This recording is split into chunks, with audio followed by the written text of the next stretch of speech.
Ռոբերտ Քոչյանի հույսը վաղուց մեռած պիտի լիներ, բայց ինչ որ դիմադրումը չենք հասկանում ինչի հաշվին։ Հաջորդ հարցը, հա, իմիջիայլոց այդ բանի հետ կապված, Սերժ Սարգսյանի հարցազրույցի հետ կապված, ես հետո տեսա, որ ինչ որ տոնակատարություն է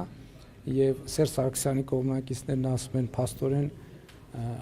փաստորեն ասում են Փաշինյանը քշերը չի քնել եւ բան արել, նայելա Սերժ Սարգսյանի հարցազրույցը, ես տանպես ամեն օր իմ աշխատանքային ժամը սկսվում է 5-ին, ժամը 5-ին եւ պիտի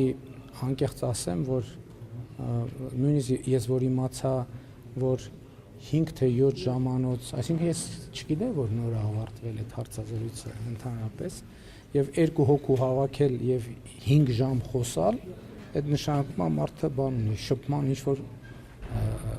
խնդիր ունի։ Ճիշտ է, ես էլ 4 ժամանոց ասուլիս